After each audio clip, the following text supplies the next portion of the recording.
सरकार गठनका लागि सहमतिको खोजी गर्न बसेको सत्तारूढ गठबन्धनको बैठक निष्कर्षविहीन। माओवादी केन्द्रका अध्यक्ष दाहाल प्रधानमन्त्री बन्ने सम्भावना समाप्त भएको एमाले अध्यक्ष ओलीको भनाई। जलवायु परिवर्तनको असर भोगिरहेका देशलाई दिइने आर्थिक सहायता पाउन नेपालले ठोस कदम चाल्नुपर्ने सहयोगको आशामा आफ्नो दायित्व नभुल्न विज्ञहरूको सुझाव। ऋणीहरूबाट नियम विपरीत उठाएको 4 अर्ब 66 करोड ब्याज पौषमै फिर्ता गर्न बैंकहरूलाई राष्ट्र बैंकको निर्देशन। रकम फिर्ता गर्ने प्रतिबद्धतापछि मात्रै साधारण सभाको अनुमति।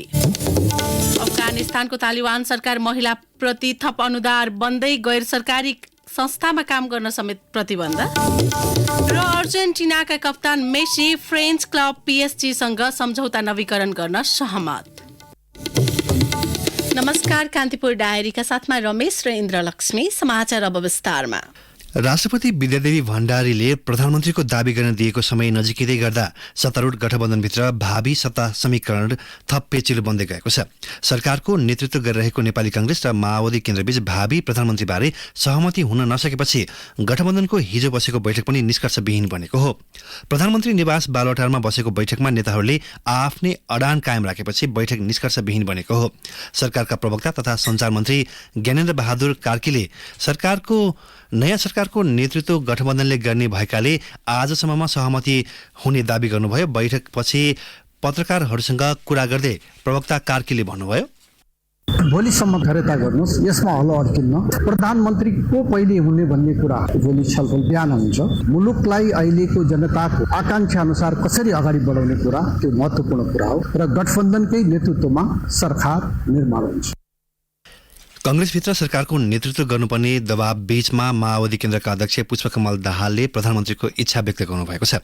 कांग्रेस वरिष्ठ नेता रामचन्द्र पौडेल, उपसभापति पूर्णबहादुर खड्का लगायतका नेताहरूले माओवादी केन्द्रका अध्यक्ष दाहाल र एकीकृत समाजवादीका अध्यक्ष माधव कुमार नेपाललाई भेटी सहमतिमा आउन आग्रह गर्नुभएको थियो।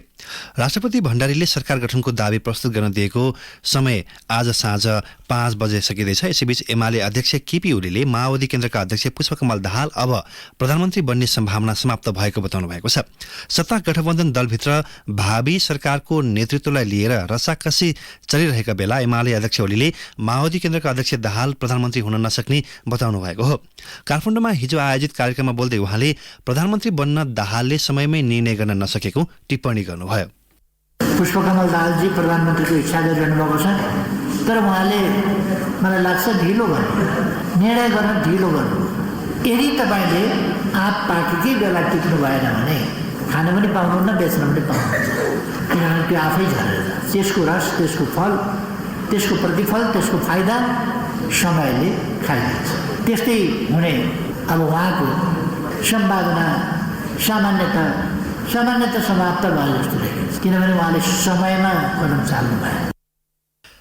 सरकार बनाउन दलहरूबीच सहमति हुन नसकेको भन्दै ओलीले मुलुक फेरि मध्यावधि निर्वाचनमा जान सक्ने बताउनु भएको छ। उहाँले भन्नुभयो, अरूले पनि समयमा कदम चालेनन् भने, समयमा आफूलाई हेऱ्यो भने देश फेरि घुमिफिरिकन मध्यावधितिर जाने सम्भावना त्यो पनि सकिन्छ। जाँदैन भन्न सकिँदैन, किनभने सरकार गठनै हुन सकेका छैन स्वार्थको टकरावले भने, अनि सञ्चालन कसरी हुन्छ।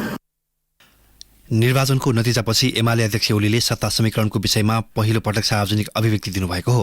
अर्को एक प्रसङ्गमा उहाँले एमालेका कमिटीहरू प्रभावकारी हुन नसक्ने टिप्पणी गर्नुभयो।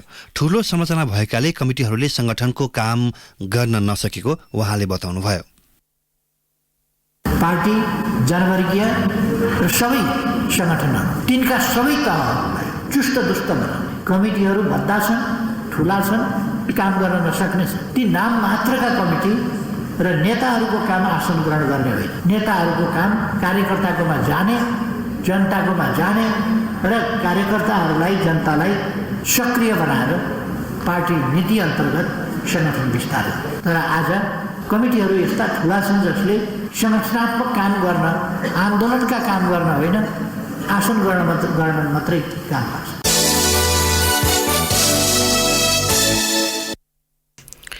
विदा हुनु पूर्व 7 प्रदेशका मुख्यमन्त्रीले लुम्बिनी प्रदेशमा सम्मेलन गर्ने भएका छन्। लुम्बिनीको राजधानी दाङ देउखुरीमा पौष 15 मा मुख्यमन्त्रीहरूको सम्मेलन हुन लागेको हो। लुम्बिनीका मुख्यमन्त्री कुलप्रसाद केसीको प्रस्तावमा हुन लागेको सम्मेलनमा प्रदेशको 5 वर्षीय समीक्षा गर्ने र संघीयता कार्यान्वयनका लागि नयाँ प्रतिनिधि सभालाई सुझाव दिने तयारी छ। सम्मेलनमा लुम्बिनीका केसी सहित प्रदेश 1 का राजेन्द्र राई, मधेसका लालबाबु राउत, बागमतीका राजेन्द्र प्रसाद पाण्डे, गण्डकीका कृष्णचन्द्र नेपाली, कर्णालीका जीवन बहादुर शाही र सुदूरपश्चिमका त्रिलोचन भट्ट सहभागी हुनेछन्। पाण्डेले शुक्रबार पदबाट राजीनामा दिएको भए पनि सम्मेलनमा सहभागी हुने जानकारी गराउनु भएको लुम्बिनीका प्रवक्ता आन्तरिक मामिला, कानून तथा सञ्चार मन्त्री तिलकराम शर्माले बताउनुभयो। सम्मेलनमा मुख्यमन्त्रीहरूले अनुभव आदान प्रदान गर्नुका साथै कार्य सम्पादनका क्रममा संघीय सरकारबाट भएका उल्झनको समाधान खोज्ने,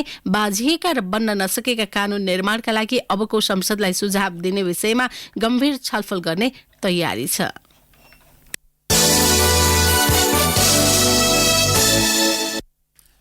कान्तिपुर डायरीमा अब कान्तिपुर सविस्तारको पालो।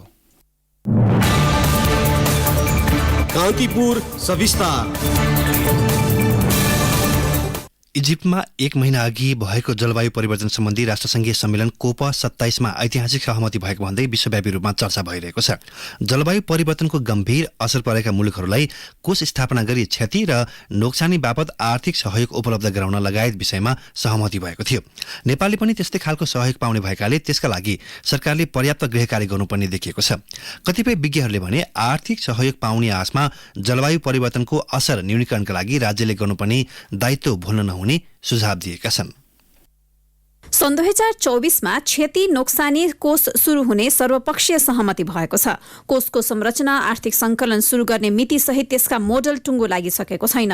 कोष स्थापनाको निर्णय ऐतिहासिक भए पनि रकम समुद्री सतह बढेर डुब्नै लागेका मुलुकमा प्राथमिकताका आधारमा दिइने भएकाले नेपालले कति प्राथमिकताका साथ रकम पाउनेछ भन्ने अन्योल नै छ। तर कार्बन उत्सर्जन कम गर्नु र जलवायु परिवर्तनका असर न्यूनीकरणमा ठोस कदम चाल्नुको साटो कोष स्थापना र क्षतिपूर्तिलाई बढी महत्व दिइएकोमा कतिपय विज्ञले चिन्ता जनाएका छन्। काठमाडौँ विश्वविद्यालयको वातावरण संकायकी उपप्राध्यापक नानी राउत भन्छन्, क्लाइमेट क्राइसिस भने चाहिँ चेन्ज भन्दा थोरै अगाडि गएर त्यो चेन्जेस हुँदाखेरि कस्तो खालको चाहिँ क्राइसिस ल्याउँछ त, कस्तो खालको विपद ल्याउँछ त भन्ने कुरालाई पनि चाहिँ क्लाइमेट क्राइसिसले चाहिँ इन्क्लुड गरिरहेको हुन्छ। क्राइसिसको कुरामा चाहिँ इम्प्याक्टलाई चाहिँ हेर्नु पर्यो। इम्प्याक्ट भन्ने बित्तिकै कुनै व्यक्ति, कुनै समुदाय, हैन, कुनै ग्रुप, प्लान्टलाई अथवा एनिमललाई, जुनसुकैलाई पनि इम्प्याक्टको लेभलमा चाहिँ हामीले क्राइसिसमा हेरिरहेको हुन्छौँ कि। कोष मार्फत क्षतिपूर्ति रकम आउनेमा ढुक्क भएर जलवायु परिवर्तन सम्बन्धी मुद्दा अन्तर्राष्ट्रिय समुदायको जिम्मा लगाउने नीति नेपाल सरकारका निम्ति घातक हुन सक्ने वातावरणविदले बताएका छन्। वातावरणविद अनिल चित्रकार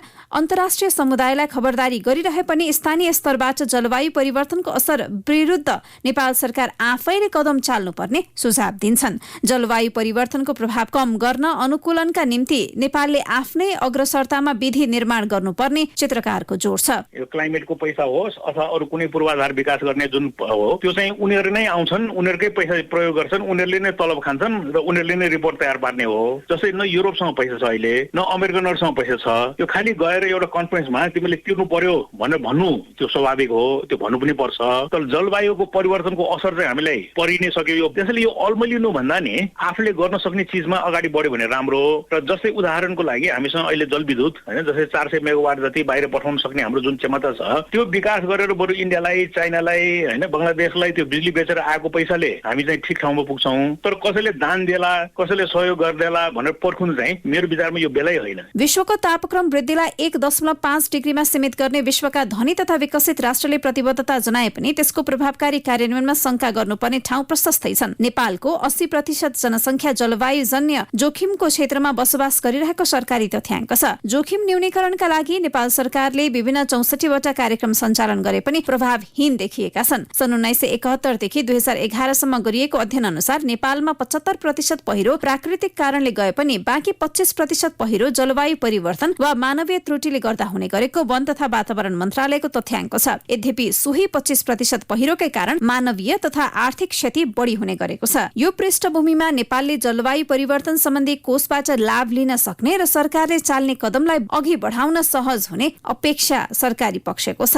वन तथा वातावरण मन्त्रालयको जलवायु परिवर्तन व्यवस्थापन शाखाका प्रमुख डाक्टर बुद्धिसागर पौडेल भन्छन्, जलवायुजन्य विपदहरूबाट हुने हानि नोक्सानीलाई एड्रेस गर्नको लागि एउटा फन्ड बनाउने भन्ने विषयमा त्यहाँ सहमति भएको छ हैन। र नेपालले पैसा पाउने भन्दा पनि अब त्यो फन्ड बन्यो भनेदेखि हामी चाहिँ जलवायुजन्य यो कारणले गर्दाखेरि हामी अति जोखिममा परेका मुलुकमा पर्छौं। हाम्रा घटनाहरू पनि घटिराखेको छ हैन। जलवायुजन्य विपदहरू हाम्रा केही वर्षका लास्ट इयरका अघिल्लो वर्षका हेर्यो भनेदेखि त्यसले गर्दा तीहरूबाट भएको हानि नोक्सानीलाई त्यो कोषबाट चाहिँ सम्बोधन हुन्छ भन्ने हिसाबले हामी लगायत धेरै यस्ता चाहिँ यो जुन जोखिम मोलिराखेका यो चाहिँ जुन नेपालमा मात्रै जलवायुजन्य विपदका कारण वार्षिक रूपमा झण्डै 1 लाख परिवार प्रभावित हुने गरेका छन्। नेपालमा पानी पर्ने समय छुट्टिएका कारण जमिनको सोच्ने क्षमतामा ह्रास आउने जस्ता समस्या पनि बढ्दै गएका छन्। स्थानीय स्तरमा हुने वातावरणीय क्रियाकलापले पनि विपदमा असर परिरहेको वन तथा वातावरण मन्त्रालयकी सहायक वन अधिकृत दीपावलीले बताइन्। झट्टै हेर्दा इन्डस्ट्री मात्रै देख्छ नि त हैन। त्योभन्दा बाहेक वेस्टले पनि गरेर हुन्छ के, घरबाट फाल्ने वेस्टहरूले पनि कार्बन चाहिँ लिज गरेर हुन्छ नि त भन्छ। त्यो पनि इमिजनको एउटा फ्याक्टर भयो। कृषिमा पनि कृषिले पनि कार्बन इमिजन गरेर हुन्छ भन्छ। दुईटै खालको रिसोर्स छ कि कम्युनिटीसँग। एउटा चाहिँ कम्युनिटीले एडाप्टिभ प्र्याक्टिस पनि गरिरहेछ हैन। एडाप्टिभ प्र्याक्टिस भनेको लोकल एडाप्टिभ प्रयास पनि गरिरहेछ नि त। जस्तो सुधारेको चुलोको कन्सेप्ट त्यतैबाट उनीहरू पनि गरिरहेछ नि त हैन। त्यस्ता कुराहरूलाई चाहिँ स्केल अप गर्दै लानु पर्यो। अनि इमिजनलाई चाहिँ घटाउनु पर्यो कि इमिजनलाई घटाउनु अल्टिमेटली त्यो इन्टरभेन्सन काम लाग्ने हो भनेपछि त्यसरी चाहिँ हेर्न पर्छ हामीले। अन्तर्राष्ट्रिय स्तरबाट हुने सहयोगले देशभित्रका जलवायु परिवर्तनका असर कम हुने अपेक्षा भन्दा पनि राज्यले नै आफ्नो परिस्थिति र परिवेश अनुसार तत्काल काम गर्न आवश्यक छ। विश्व समुदायले आर्थिक सहयोग गर्ला र पूर्वाधार बन्ला भन्दा पनि विपदका प्रभाव न्यूनीकरण गर्न ठोस र रणनीतिक योजना बनाउनु पर्ने चुनौती नेपाल सामु छ। त्यस्तै वायु प्रदूषणबाट सृजित समस्याका साथै विकास निर्माणका क्रममा जथाभावी रूपमा जंगल र भूमिको विनाश रोक्नुपर्ने बेला भइसकेको छ। रेडियो कान्तिपुरका लागि दिवा भट्टराई। कान्तिपुर सविस्तार। कान्तिपुर डायरीमा अब ब्रेकको पालो।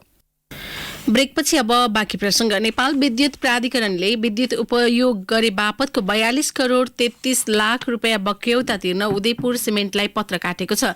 2076 सालदेखिकै बक्यौता राखेको उद्योगले पछिल्लो 4 महिनामा भुक्तानी नै बन्द गरेपछि प्राधिकरणले लाइन काट्ने सम्मको चेतावनी दिएको हो। प्राधिकरणले प्रादेशिक कार्यालय विराटनगरले शुक्रबार पठाएको पत्रमा भनिएको छ, मिटर रिडिङ गरेको 60औं दिनसम्म महसुल नबुझाएमा बिना सूचना जुनसुकै समयमा लाइन काटिनेछ। प्राधिकरणको उदयपुर वितरण केन्द्र प्रमुख पंकज कुमार गोयतले 4 महिनादेखि उद्योगले महसुल नबुझाएपछि पत्र काटिएको बताउनुभयो। उहाँले भन्नुभयो, बक्यौता रकम 2076 सालदेखिकै हो। थोरै थोरै तिरेकाले जरिवाना बढ्दै गयो। 4 महिना यता भुक्तानी बन्द भएको छ। पटक पटक पत्र पठाउँदा पनि बक्यौता तिर्न चासो नदिएपछि लाइन काट्ने चेतावनी दिएका हौं। प्राधिकरणका अनुसार उद्योग चलाएको महिनामा 2.5 करोडदेखि 3 करोडसम्म विद्युत महसुल उठ्ने गरेको छ।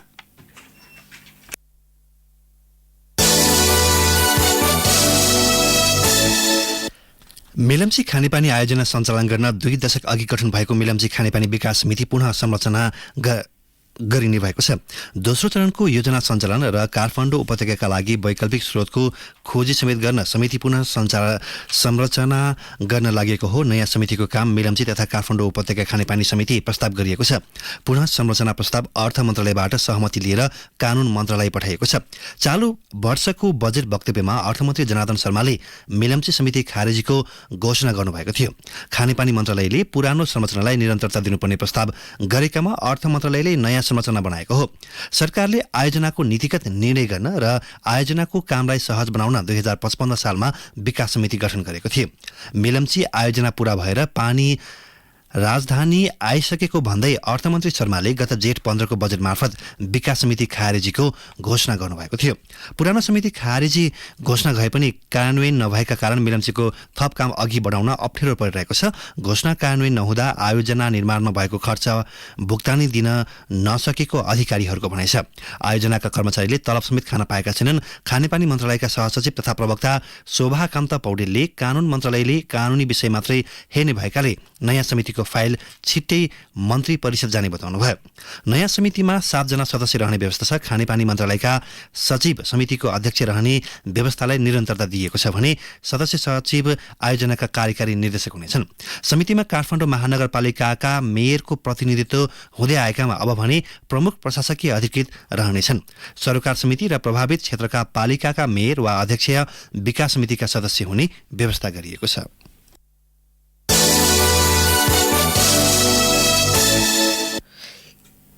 काठमाडौँ रेलमार्गको सम्भाव्यता अध्ययनका लागि चिनिया प्राविधिक टोली आउने भएको छ। लामो समय सम्पर्कमा नरहेको प्राविधिक टोलीले अध्ययनका लागि छिट्टै आउने सन्देश पठाएको भौतिक पूर्वाधार तथा यातायात मन्त्रालयले जनाएको छ। चिनिया टोली आएपछि सम्भाव्यता अध्ययनका लागि नेपाल र चीन सरकारबीच सम्झौता हुनेछ।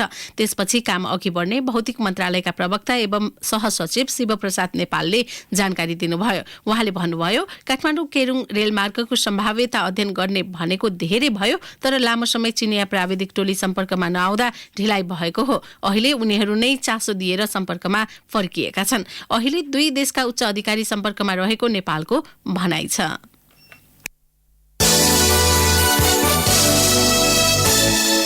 नेपाल पत्रकार महासंघको केन्द्रीय साधारण सभा सुर्खेत घोषणापत्र जारी गर्दै सम्पन्न भएको छ। शुक्रबारदेखि सुर्खेतको वीरेन्द्रनगरमा जारी साधारण सभा हिजो सकिएको हो। साधारण सभाले 15 बुँदे सुर्खेत घोषणापत्र 2079 जारी गरेको छ। अझै पनि नेपालमा 3 तहका सरकार र राजनीतिक दलले प्रेस तथा अभिव्यक्ति स्वतन्त्रताको संवैधानिक हकलाई पूर्ण कार्यान्वयनमा नल्याएको भन्दै महासंघको केन्द्रीय साधारण सभाले गम्भीर चासो र चिन्ता व्यक्त गरेको छ। स्वतन्त्रता मैत्री कानून निर्माण गर्न 3 तहका सरकारलाई महासंघले आग्रह पनि गरेको छ।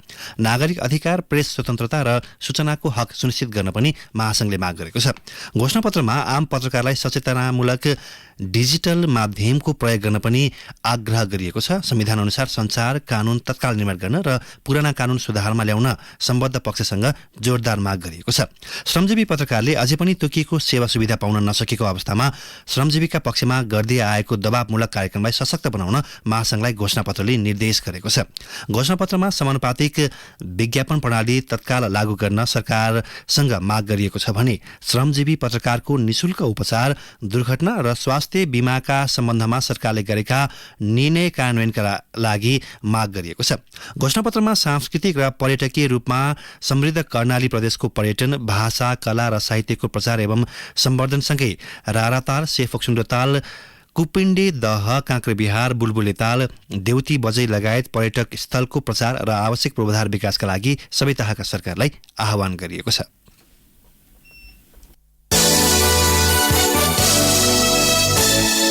स्वास्थ्य तथा जनसंख्या मन्त्रालयले कोभिड संक्रमणको जोखिम कायमै रहेकाले जनस्वास्थ्यका मापदण्ड पालना गर्न आग्रह गरेको छ। मन्त्रालयका प्रवक्ता डाक्टर सञ्जय कुमार ठाकुरले विज्ञप्ति जारी गर्दै क्रिसमस र अंग्रेजी नयाँ वर्षमा भीडभाड हुन सक्ने भन्दै त्यस अवधिमा सतर्कता अपनाउन आग्रह गर्नुभएको हो। त्यस्तै मन्त्रालयले बुस्टर डोज लगाउन बाँकी रहेका सर्वसाधारणले स्वास्थ्य संस्थामा गएर खोप लगाउन पनि आग्रह गरेको छ। छिमेकी राष्ट्र चीनमा नयाँ भेरिएन्टको संक्रमण बढेपछि विभिन्न देशले स्वास्थ्य सतर्कता अपनाउन थालेका छन्। यसैबीच गृह मन्त्रालयले पनि एक विज्ञप्ति जारी गर्दै छिमेकी राष्ट्रमा फैलिएको कोरोना भाइरसको नयाँ भेरिएन्टको संक्रमण जोखिम रहेको भन्दै स्वास्थ्य सावधानी अपनाउन आग्रह गरेको छ।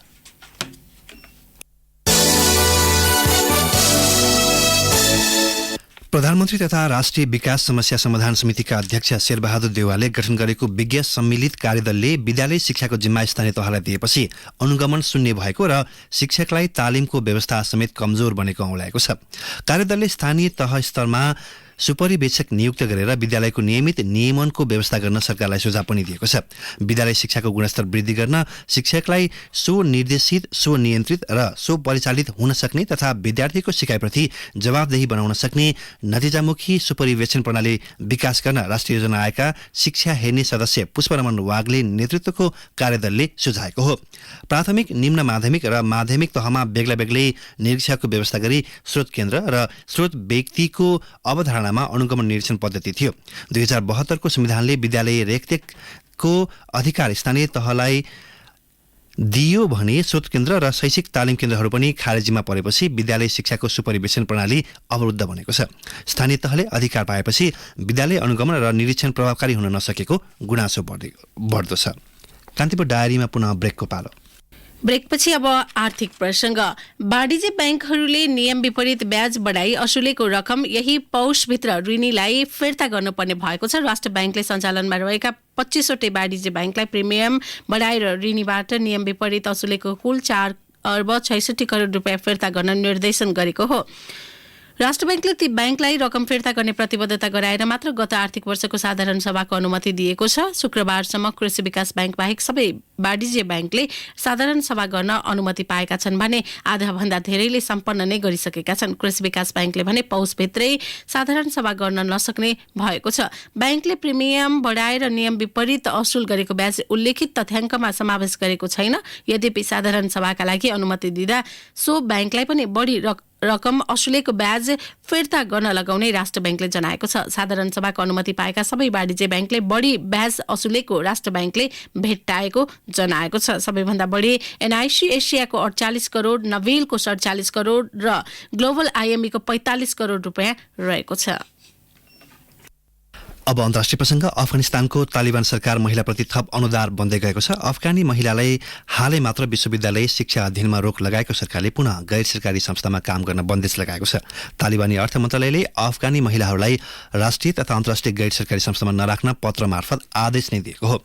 गैर सरकारी संस्थामा काम गर्ने क्रममा महिलाले ड्रेस कोड अर्थात् हिजाब नलगाएको भन्दै रोक लगाउने निर्णय गरेको तालिबानी सरकारका अधिकारीको भनाइलाई उद्धृत गर्दै रोइटर्सले जनाएको छ। गैर सरकारी संस्था नै महिलाहरूको आमदामीको प्रमुख स्रोत रहँदै आएको थियो। आमदामीको स्रोत नै बन्द गरिदिएपछि महिलाहरू जीविकोपार्जनका विषयलाई लिएर चिन्तित भएका छन्। तालिबान सरकारको पछिल्लो निर्णयको संयुक्त राष्ट्रसङ्घले चर्को आलोचना गरेको छ।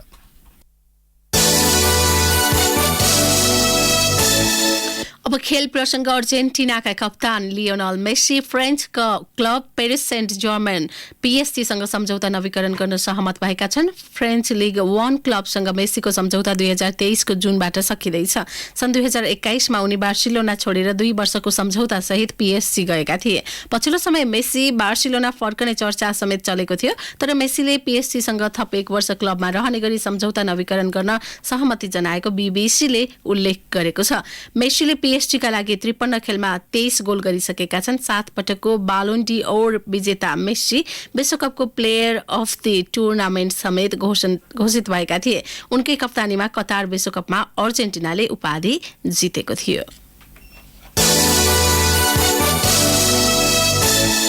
अब मौसम सम्बन्धी जानकारी। सुदूरपश्चिम र कर्णाली प्रदेशमा आंशिकदेखि सामान्य बदली रही बाँकी प्रदेशमा मौसम सामान्यतया सफा रहने मौसम पूर्वानुमान महाशाखाले जनाएको छ। देशका हिमाली भूभागका केही स्थानमा हल्का हिमपातको सम्भावना छ। न्यूनतम 5 डिग्री सेल्सियस मापन गरिएको काठमाडौँ उपत्यकाको अधिकतम तापक्रम आज 19 डिग्री सेल्सियस पुग्नेछ। सूर्योदय बिहान केही बेर अघि 6:52 भयो भने सूर्यास्त साँझ 5:15 हुनेछ। हौस् प्रसङ्गसँगै कान्तिपुर डायरीको यो बुलेटिन यही सकिन्छ। रमेश र इन्द्र लक्ष्मी विदा हुन्छौँ। नमस्कार।